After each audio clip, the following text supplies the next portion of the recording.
Oke, nerusin alur cerita dari manhwa SSS Rank Paladin Wobreak All Logic part keempat. Oke, langsung saja masuk ke ceritanya. Sebelumnya, Zoe yang sedang berkeliling di dalam kampus menerima tantangan dari murid baru bernama Liu Jing. Zoe menerima tantangan itu. Keduanya sudah siap bertarung. Su Meier menjadi wasit dan mengatakan dalam hitungan ketiga boleh bertarung. Dengan syarat tidak ada yang sampai mati. Hitungan mundur sudah dimulai. Sesaat setelah hitungan satu selesai, Liu Jing dengan senjata pedang besar sudah maju. Punishment Knight adalah profesi Liu Jing. Itu adalah profesi hidden, cabang dari profesi Knight. Sama seperti Paladin, berbeda Punishment Knight sangat kuat dan memberikan damage yang besar. Sementara Paladin kuat di dalam support. Liu Jing akan menyerang Zoe dengan sangat cepat. Karena Paladin tanpa buff sangat mudah dikalahkan. Dan pada saat itu, dia juga akan melihatku secara berbeda. Ini orang tidak fokus sama pertarungan, malah sempat-sempatnya mikirin cewek. Liu Jing melompat dan menggunakan skill Blood Slash. Liu Jing menjatuhkan serangannya ke Zoe. Zoe dengan ringan menghindari ke samping. Zoe dengan cepat melakukan serangan balik dengan menendang perut Liu Jing. Tendangan Zoe bisa membuat Liu Jing terbang menabrak tembok. Tampak Liu Jing yang dalam kondisi muntah darah dan tak berdaya hanya dalam sekali tendangan saja. Membosankan, kata Zoe yang mengira kalau Liu Jing akan punya beberapa kemampuan khusus, tapi malah tidak bisa menahan satu serangannya. Senior ini mengecek kondisi Liu Jing. Murid baru lain terdiam melihat Liu Jing yang seketika kalah. Senior ini melaporkan ke guru Su Meier kalau Liu Jing mengalami luka parah dan tak sadarkan diri. Su Meier paham dan menyuruh untuk membawa Liu Jing ke priest untuk disembuhkan. Su Meier sudah mentransfer 300 poin kredit ke kartu Zoe dan menyerahkannya ke Zoe. Murid di sana sangat kaget dan tidak menyangka dengan kekuatan murid nomor 1 di kampus. Cewek ini di dalam hati memperkirakan perbedaan stat kekuatannya mungkin 20 poin. Dia pun memanggil Zoe dan berjalan maju mendekatinya. Tolong, biarkan aku sparring denganmu. Zoe menggunakan kemampuan analisa. Di depan gerbang tadi dia tergesa-gesa melihat cewek ini. Dan gadis ini tidak hanya mempunyai garis keturunan ras lain, dia juga punya legacy equipment. Legacy ini adalah tingkatan untuk equipment. Zoe baru pertama kali melihat hal itu dan ingin mengetes kekuatannya. Nama senjatanya Dark Moon Ancient Sword, Legacy bintang 3. Pembatasan ras hanya untuk manusia dan khusus pendekar pedang. Zoe menerima tantangannya dan setelah itu keduanya pun sudah siap di atas ring. Zoe mengeluarkan senjatanya yang berwujud palu besar. Namanya Mystic Light Warhammer. Kualitas Gold bintang 3. Banyak senior lain yang datang ke sana dan tidak menyangka akan ada murid baru yang sudah bertarung saat pertama masuk kampus. Saat itu ada pria yang bernama Li Dongsheng, salah satu kapten dari Aurora Club. Dia adalah Spearman level 29. Dongsheng mendekati guru Su Meier dan bertanya kenapa Anda di sini. Alat seperti drone mengumumkan kalau sparring sudah dimulai. Gadis ini sudah maju dengan skill Shadow Slash. Zoe menahan itu dengan Typhon Smash. Dua skill berbenturan. Setelahnya dua murid itu mundur. Gadis ini merasakan betapa kuatnya Zoe.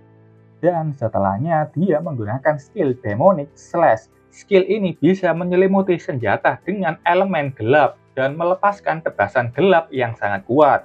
Zoe tersenyum senang, akhirnya ada lawan yang tangguh. Sangat bagus, akhirnya ada seseorang yang bisa melawanku. Dengan tertawa, Zoe maju menyerang. Gadis itu masih tenang dan mulai mengayunkan senjatanya. Adu serangan pun terjadi. Keduanya memakai banyak skill untuk saling menyerang dan menahan. Setelah itu tampak Zoe yang bisa memukul mundur lawannya. Membuat lawannya itu hanya bisa menahan serangannya. Penonton yang melihat itu pun sangat kagum. Apakah benar ini pertarungan antara murid baru?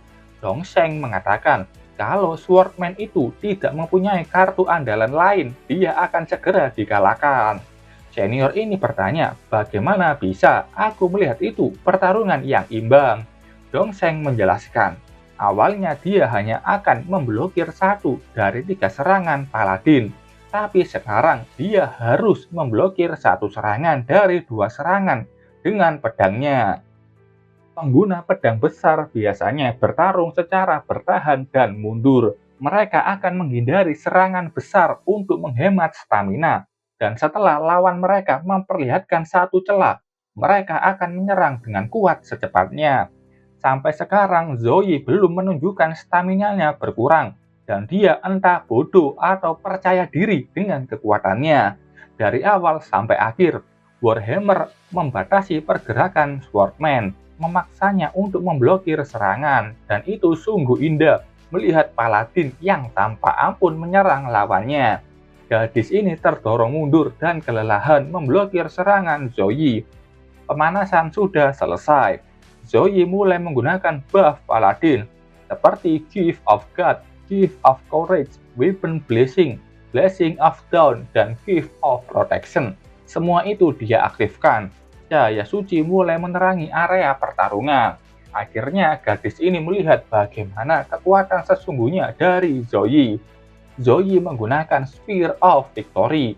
Untuk menghindarinya, gadis ini menggunakan Phantom Slash dan berpindah ke samping. Cahaya suci Zoe menabrak lantai dan tidak mengenai targetnya. Zoe tersenyum, aku tahu kau akan menggunakan itu.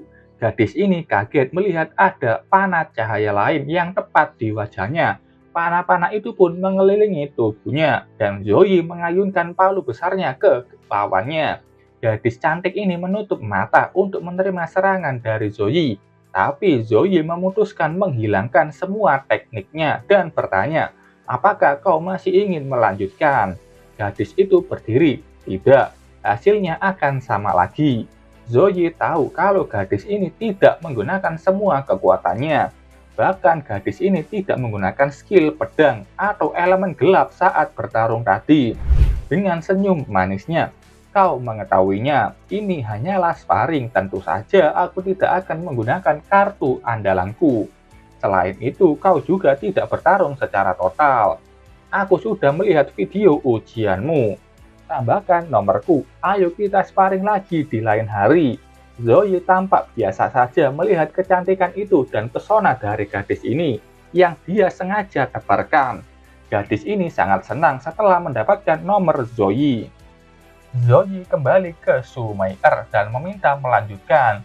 Sumeier dalam hati mengatakan ini menarik, tidak hanya mendapatkan 600 poin dalam sehari, dia juga membuat murid dari spesial rekrutmen lain waspada terhadapnya. Sumeier mengajaknya ke tempat di mana murid baru akan tinggal. Kawasan asrama mahasiswa baru ada di gunung kecil. Untuk kawasan mahasiswa umum ada di kaki gunung dan di sisi gunung. Sementara untuk kawasan penerimaan khusus seperti Zoe ada di puncak gunung. Dan tidak hanya itu, spesial rekrutmen akan mendapatkan mention pribadi dan harta serta equipment akan dibedakan berdasarkan rankingnya. Sumeier sudah sampai di mansion yang akan menjadi tempat tinggal Zoe. Sebelum Zoe masuk, Sumeier mengingat kalau Zoe sedang mencari Freezing Lotus untuk penyakit adiknya. Setelah itu tampak keduanya di tangga. Sepertinya asrama Zoe seperti apartemen bertingkat. Sumeier mengatakan ada satu party yang melihat Freezing Lotus di Tempest Mountain Range atau pegunungan Tempest. Tapi mereka menyerah untuk mengambilnya karena Freezing Lotus itu dijaga oleh monster level tinggi. Informasi ini dari 6 tahun yang lalu dan Sumeier tidak bisa menjamin itu benar atau tidak. Setelahnya tampak Zoe berada di kamarnya dan banyak sekali monitor di kamar. Dia menyelidiki Tempest Mountain Range. Pegunungan Tempest adalah pegunungan yang sangat besar. Itu muncul setelah bumi dan game Eternal bersatu.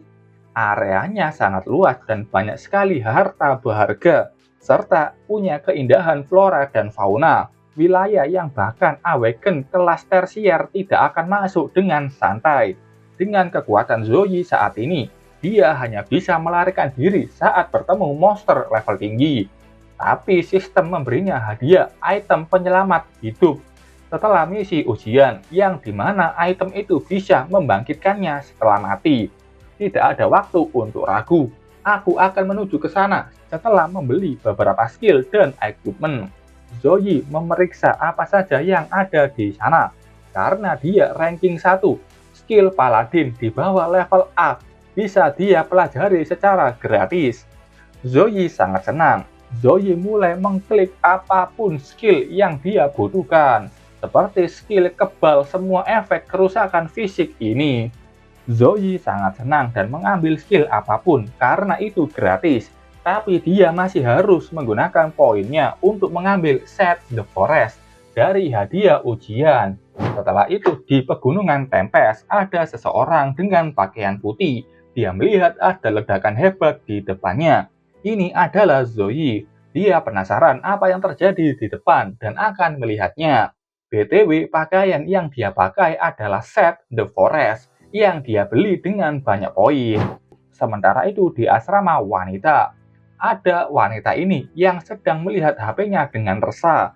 Dia sudah mengirim pesan ke Zoe. Wanita ini akhirnya memperkenalkan namanya Jiang Churan. Dia mengajak Zoe untuk ke gym bersama, tapi Zoe menolaknya dan mengatakan sedang ada di pegunungan Tempest. Jiang Churan berguling-guling di kamarnya dengan sangat resah. Saat itu dia mengambil HP-nya, dia menghubungi temannya. Temannya ini bertanya, ada apa? Ini sudah 23 kali dia menghubunginya hari ini. Jiang Churan berkata dia bertemu laki-laki yang spesial. Dia menjelaskan kalau menantangnya kemarin, dan ternyata dia menggunakan kemampuan charm atau pesona selama pertarungan itu. Tapi Zoe tidak terpengaruh efek pesonanya. Jiang Churan juga melihat kalau Zoe tidak ada tanda-tanda terjerat godaannya. Kata temannya itu, pasti laki-laki itu mempunyai willpower atau kekuatan tekad yang benar-benar kuat. Jiang Churan berpikir sejenak dan dengan wajahnya yang sangat riang dia mengatakan, itu benar, aku akan juga menuju ke pegunungan Tempest. Tentu itu membuat temannya kaget. Oke, kita pindah lagi ke suatu tempat. Di situ ada mobil yang sangat kencang melaju dan menabrak monster. Zhu Xiao, seorang mekanik, melemparkan piringan oranye yang saat diinjak monster itu akan meledak. Sepertinya ini bom. Ada satu monster yang lolos dan bergerak maju. Wen Tianrang, summoner, menggunakan skill spirit summoning, Ice Nest. Ada sabit es yang terbang dan hanya memotong tangan monster itu. Dan monster ini sudah sampai di atas mobil. Zhu Xiao mengatakan itu ada di arah jam 9. Zhu Dan, seorang gunner dengan machine gun, mulai menembakkan semua monster yang berada di jangkauan tembaknya. Zhu Dan mengatakan, sekarang Tu King Lian, profesi swordman, melaju cepat dan mengalahkan monster itu. Zhu Xiao sangat senang mereka berhasil melakukannya, tapi saat itu Wen Tianrun menyuruhnya bergerak. Dia membuat sebuah perisai es di samping mobil, karena setelah itu ada bola api yang terbang melewati Shu Qinglian. Api itu menabrak mobil yang mereka tumpangi, dan menghancurkan perisai es, dan membuat mereka terlempar jauh. Zhu Xiao berdiri entah mau memperbaiki mobilnya atau kemana. Shu Qinglian tanya apakah mereka baik-baik saja. Wen Tianrun berteriak kepadanya, di belakangmu. Mereka adalah demon, salah satu dari 5 ras yang sangat kejam. Demon sangat menyukai memakan makhluk hidup lainnya. Dan pasti mereka sudah menggunakan semua kartu andalan dan hanya bisa membunuh 4 demon. Dan para demon itu sudah di hadapan mereka. Demon ini menyiapkan bola api di mulutnya, dan mereka pun pasrah hanya melihat itu. Apakah mereka akan berakhir di sini? Demon itu sudah menyemburkan api tepat ke lokasi party itu berada. Tapi saat itu dari dalam hutan muncul Zoe yang sedang menunggangi serigala putih. Entah dapat dari mana ini serigala, kayaknya ada cerita yang di-skip. Zoe menggunakan Sacred Storm, muncul salib cahaya suci yang melindungi party yang hampir saja menjadi abu. Ada salib lain yang mengelilingi para demon itu, dan demon ini tampak kaget. Dan setelahnya muncul badai cahaya yang mengepung para demon itu. Cahaya bersatu dan badai akan jatuh. Ada tanda salib di kepala Zoe. Oke, sampai sini dulu ceritanya. Itu tadi dua kabar baru dari manhwa ini. Terima kasih buat kalian yang sudah nonton videonya sampai selesai. Sampai ketemu di video selanjutnya, dan bye-bye.